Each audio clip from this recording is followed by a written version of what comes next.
I spent a lot of time reading my Bible. So you're just sitting in your room. So it was a lot of praying. There was a lot of pacing, back and forth praying. There was a lot of worshiping in that RDC room where I was able to access him for myself. So from that embarrassment, it came reality.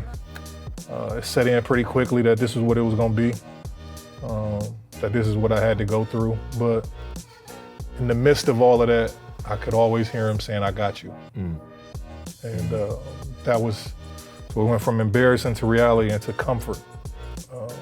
Just knowing that whatever was next, he had me.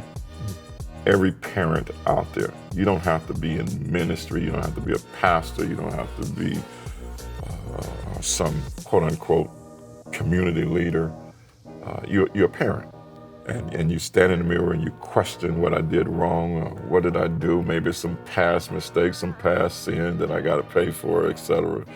And you're begging God, to make a change, not to do it, this or do that. And I want to say to you, never give up on your children.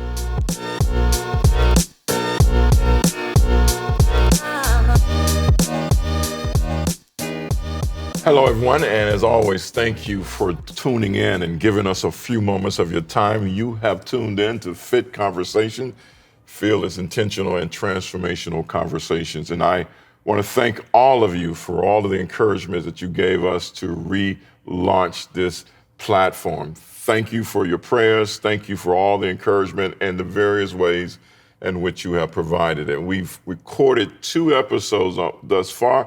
And this today is our 3rd episode, and I have as my special guest today, formerly known as ZP, Zachary and Payton. You want to say hello to everybody? Hello. Last episode that we had, when we had all 3 of you, Jack and Terrell with me, we talked about what it takes to be a fearless, intentional, and transformational African-American man. And you open up, you became very transparent in that interview with them. And so I thought it would be great if we could pick up from there. And the reason why is because, number one, you wanted to. You talked about it months ago. And number 2 is I feel like your testimony, your journey, will help somebody else that is struggling in this season of their life. So why don't we begin by just you sharing for a few moments, how you grew up? I grew up pretty good. Life was good as a kid. My mom provided everything that, we needed as for me and my sister. Church all day, all night. Not all night now. Church all day, all night. But you guys gave us a great example of what it looked like for a marriage to be healthy. You weren't perfect, but we got to see what it's like to actually grow up and be teammates. Okay. Life was good as a kid. I can't really complain about it. I think that, I know that your mother and I, because of some of the things that we experienced growing up, we tried everything we could to prevent you and your sister from experiencing the same. And you all, like we all, had to make our own choices and take our own path and our own journey. And as much as we tried to protect you all from that, you all made a decision, and it led to what I would call that detour. But when I look back, you both took different detours. But when I look back at your journey, it almost seems like you were running from something. Mm-hmm. Yeah. I mean, that's the perfect way to put it. I didn't want the responsibility of what came with my gift. I was so comfortable in just flourishing in my talent that I was getting too confused. Now, elaborate on that. My talent was basketball. It came easy. It was easier for me to stay in that and,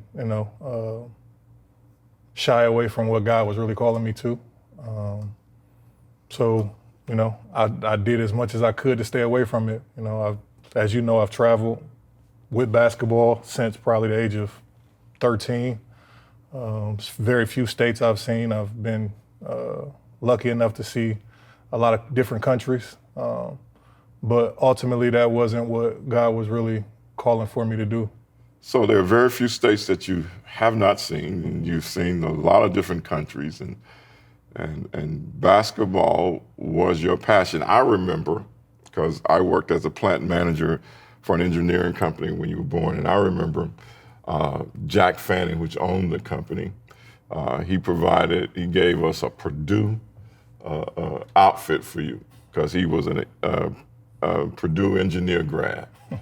And he gave me that outfit, and I put the basketball in. And I don't know what happened, but you would sneak out at night. We think you in the bed and in the 3 fountain apartment in that little fence area, while your ball bouncing all night long, 1 o'clock, 2 o'clock in the morning. Zachary's outside bouncing the ball, playing basketball by himself. That was a passion of yours, and it was obvious that you had a gift for it. But you said that you felt like you had a talent for it, but you felt like God had a different call, and you wanted to stay away from that. Yeah. So when you look at where you are now, and you look at your life in hindsight, and you say, I didn't want the responsibility of it. What does that mean for you? I mean, what does that mean for you? Well, I got to watch you from probably the best seat in the house, for lack of better words. And I got to see the highs and the lows of you flourishing in your gift. My mind stayed fixated on the lows more than it did the highs. I saw, you and my mother give to people, and they, backstab, talk bad about you. And I didn't want that. I ran away from that because I wasn't that saved. Yeah, we do know. And so I didn't want what came with flourishing in my gift. So I put God on the back burner and did what Zach wanted to do. It seemed like sometimes that you did it not only running away, but after running, you found a group that made you comfortable in staying away from it. Am I right about that? You're very right. And when you look at it now and you think about, you had some ride or dies, but I always looked at, I remember you used to say, I said, Zach, the group, some of those members in that group want what you have. And I remember when your friend came from New York. I remember when he came from New York, and at that time, you all still young, so we still had the larger place. And he said, "You grew up like this?" Well, I thought you grew up in the streets or something. You had so crafted an image that those that were not local, that knew you as you traveled and played basketball, various camps on the road, Vegas, et cetera, they thought you actually grew up in the hood. Yeah, I wanted it that way, unfortunately. What was it? I mean, elaborate. What was it that why would you want it that way? I know you said it was a responsibility. What else? It was probably the idea of not being accepted. And I have a lot of my mom in me when it comes to that, being accepted, being, liked. And I didn't think that, the church boy would be accepted in those kind of groups. So I wanted to stay away from them even knowing that side of me. So that, there was no uncomfortability in me being in the group. Yeah, because your daddy was cut differently. Definitely. Definitely. You definitely has, and that's not negative, but you definitely have your mom personality. You're a people person. Yeah. You're a people person. That's the positive. And the negative part of that is sometimes, as a people person, people begin to shape how we respond, decision we make, and as a result of that, they shape or define or determine our destiny. And you spent years chasing your talent, and God allowed you to enjoy that talent. He did. I always believed, because early on, you remember when you were younger, we had this conversation that you were gonna play basketball, you're gonna make it to the league. I remember this. You're gonna play, and then Sunday after you finish the game, no matter what it was, you're gonna fly back and preach. That was the goal. That was the goal. That was the goal. That was the goal. That's what you talked about. And you played, but you didn't fly back. I fly back. I fly back. I know that as a dad, as your father,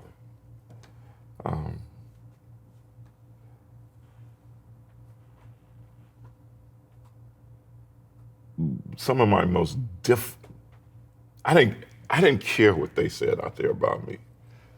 I really didn't. I had got to the place where it hurt, but it didn't. It really, that hurt. I get over it. Yeah. But the one thing that hurt that I just watching, as you said, from the best, like you had the best seat, I had the best seat, and watching you from the best seat that I had, spend all those years running. And I used to say, hey, I tried it. Mm-hmm. God ain't gonna let you outrun him, and he's gonna find a way. And I always believed that God was gonna allow you that time to enjoy that talent. But like David shepherding sheep, there's gonna be a time where you had to come to the palace. Mm-hmm. You when you look at your life, and I think this is important because I think that people will be helped from that, because sometimes people look at pastors and their family and their children. A lot of people look at it and they're negative. Mm-hmm. A lot of people look at it and they're inspired. But I think that one of the things that I in the last year plus, one of the things that I've noticed about you in this transition is the level of transparency that you have come to. Mm-hmm. You're very open about the decision. You're very open about the image. You're very open about the things that you've done. What has brought you to that? Trusting him. Okay. When I mean him, I mean God. Trusting him that this is the right decision to make. And I was so open about the stupidity that I did. It was so transparent, even though I was trying to hide it. It was transparent in what I was doing. So if I could be transparent in the stupidity of what I was doing, then why not be transparent in, the good that I'm trying to do? Amen. Amen. I remember telling you, and you wrote me when you were away during those 9 months, you wrote me and you said this: as far back as I can remember, I can hear your voice telling me that there would come a time where I would have to access God myself and not through the trials and tribulations that he has brought you through. Your cries for me to understand that meant on the other side of this learning experience seemed to fall on deaf ears. You wrote that to me from prison. Yeah. And it was in that context that you came to this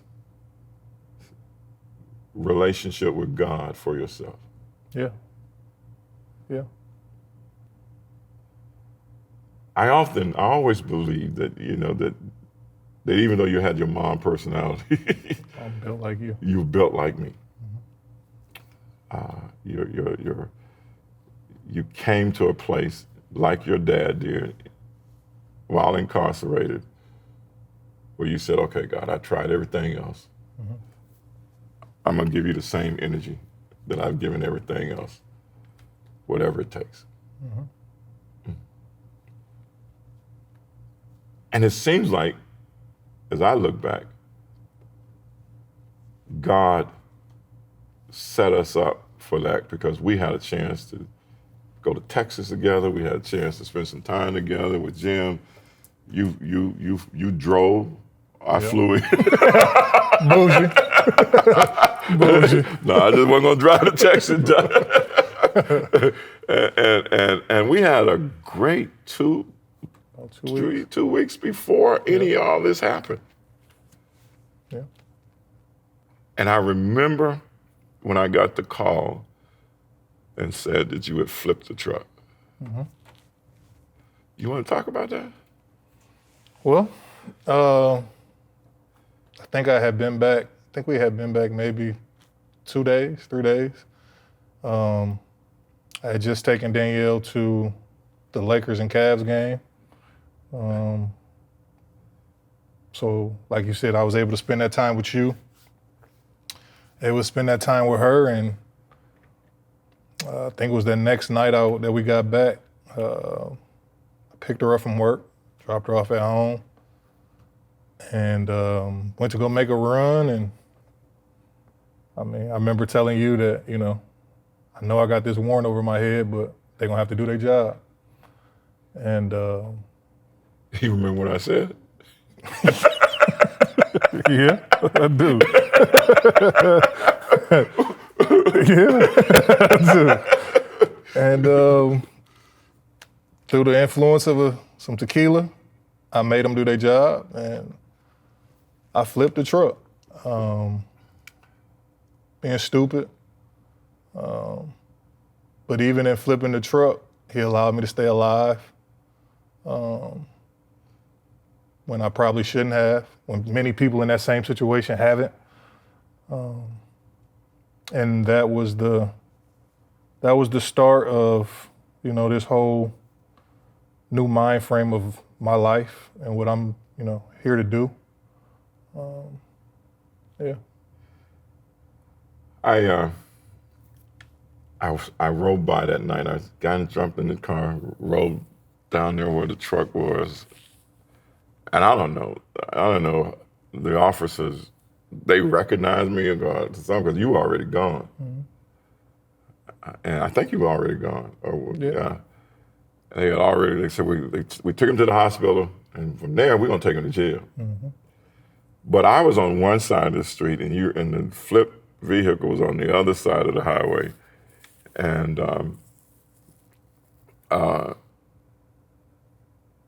the only consolation I had at that moment was twofold. When the police saw my vehicle, I don't know how he knew me from anywhere, and he flagged me down. He said, "He's all right. We take him to the hospital to make sure, but he's good. And but from there we're gonna take him to jail." Mm-hmm. And I remember, saying, okay, and couldn't look at the vehicle. I ain't seen the vehicle since. I just saw it turn over, and I said, okay, let me call your mom. And I called your mom, and I said, Sandy, I need to share this with you. I said, now, you got to hear me. I'm telling you what God has impressed on my heart. I said, Zachary's all right. I said, he's going to be all right. I said, but God going to shut him down. I said, you got to get your heart right, because he's going to do some time. I remember telling your mom that. And she just, no, you can't do nothing. I said, no, I don't think. I said, I'm not going to stop trying. But I think he's going to do some time. You mean you're going to be in jail? I said, no, I'm saying he's going to prison on this one. And she said, Tony, no. And we went back to our rest home, and we prayed and all that stuff. And for as long as you had been down that self-destructive path, I had said to you, there's going to come a day. You want to finish the rest? That try to do this without getting emotional. There was gonna come a time that your face, your character, what you've done in the community is not gonna be able to save me from prison.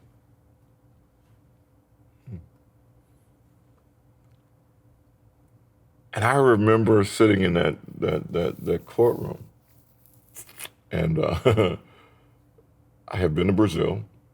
I had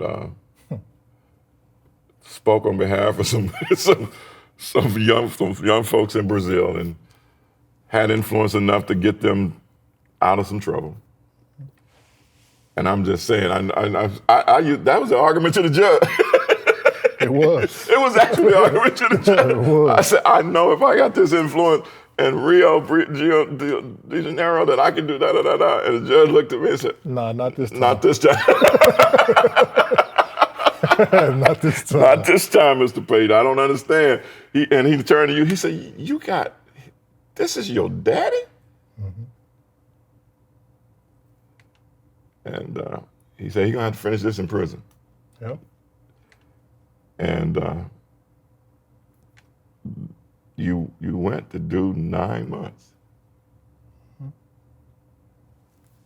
What was it like when all of that just hit you? It was a lot of embarrassment, because a lot of people know me, even, will know what cloth I'm cut from.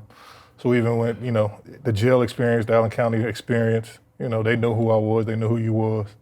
So everybody there was thinking, oh, he gonna get house arrest, probation.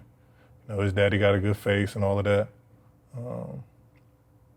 And then even the guy I was chained to, he saw you walk in, he said, sorry, podcast.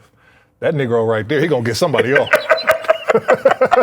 He dressed that good, he gonna get somebody. Who lawyer is that? I said, no, that's my dad, man. But, I was thinking house arrest and, probation or whatever the case, but when we said prison, it was a lot of embarrassment behind it, because, I never saw myself going to prison even though I was doing that self-destruction. But then shortly after that, I had to get my mind ready for what I was, about to face. So kind of similar to that time we got to spend before I actually got arrested and everything, God had allowed me to experience my baby birthday, Danielle's birthday, got the video chat with her, talked to her on the phone that night. And then they took me in the middle of the night and I wasn't able to talk to, y'all for 30 days through the RDC experience. And even though I had been working on that relationship with him in that intimate space, RDC is probably where it really enhanced because I wasn't able to get on the phone all day. I fortunate enough to get a job, but besides getting a job at RDC, I spent a lot of time reading my Bible, because people know, I know y'all know. RDC, is you only coming out for lunch, dinner, and breakfast. Ain't no, there's no activities around, so you're just sitting in your room. So it was a lot of praying, there was a lot of pacing, back and forth praying. I'm sure my two roommates thought I was kind of crazy, but there was a lot of worshiping in that RDC room, where I was able to access him for myself. So from that embarrassment, it came reality.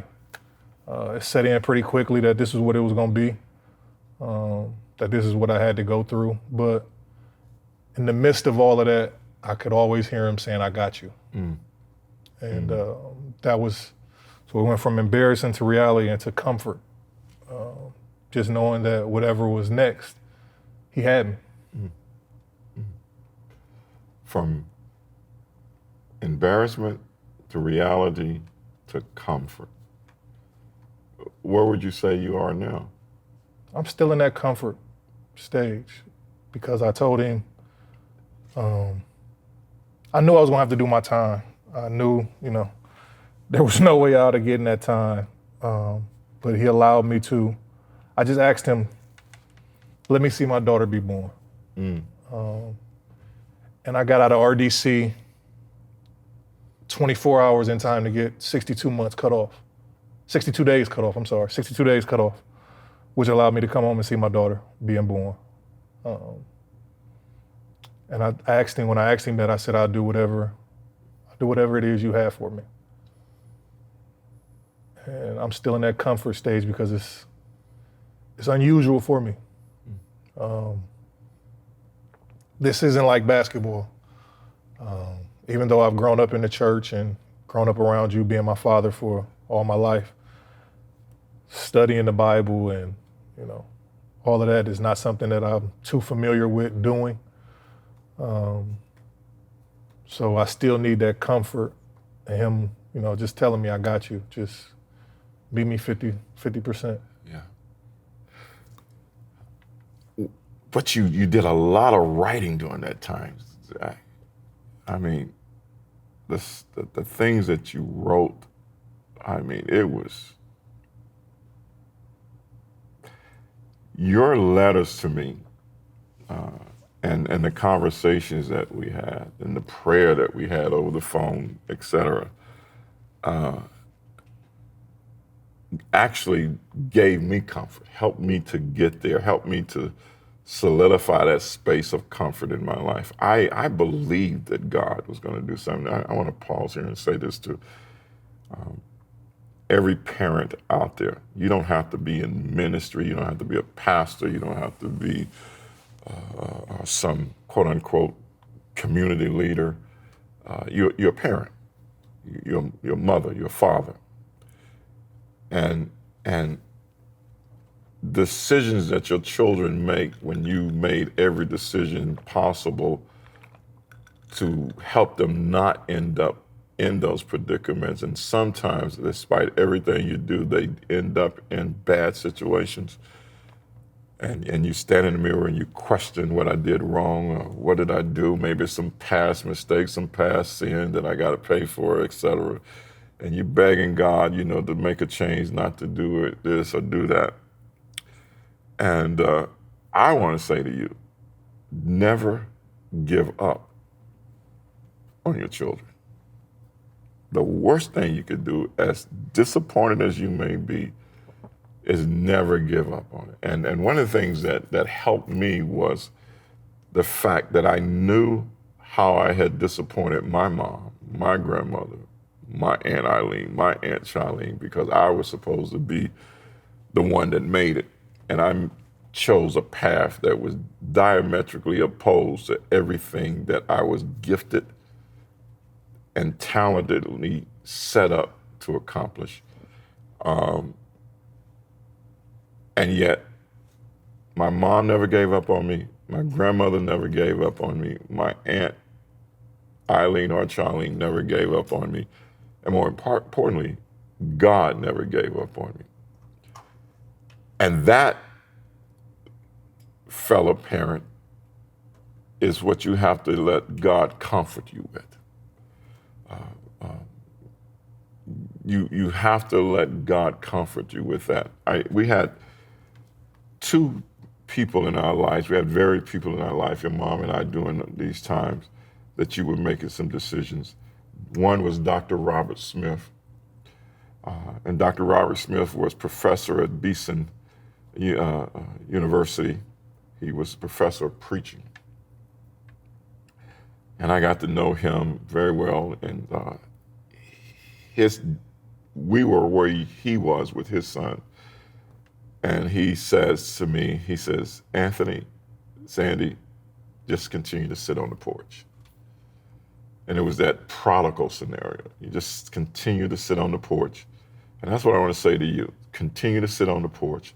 Continue to trust God for the deliverance of your son or your daughter. And I'm a firm believer that he's capable and able. He may have to put him in some circumstances where he has to squeeze him. But I'm sure if your life is anything like mine, he did the same to you as he did to me, put me in some circumstances that squeezed me. And so I had to make a decision. But I look back on that, and that was one of the things that comforted me in terms of those people that were there, like Dr. Robert Smith, and said, just continue to sit on the porch. And there was another individual, Yolanda Curry, and she used to say to me, he's gonna have a greater testimony than you have. He's gonna do greater things than you ever did. I know you did this, Pastor, you this, but he gonna be great, he gonna be awesome. And I remember reflecting on that during that time, and then that triad for me, those two individuals, and then getting all these writings from you about where you were mentally, where you were spiritually, et cetera. And one of those writings, going back to that, was your reflection on Sister Yolanda Curry and the things that she would say. Let's lean into that for a minute.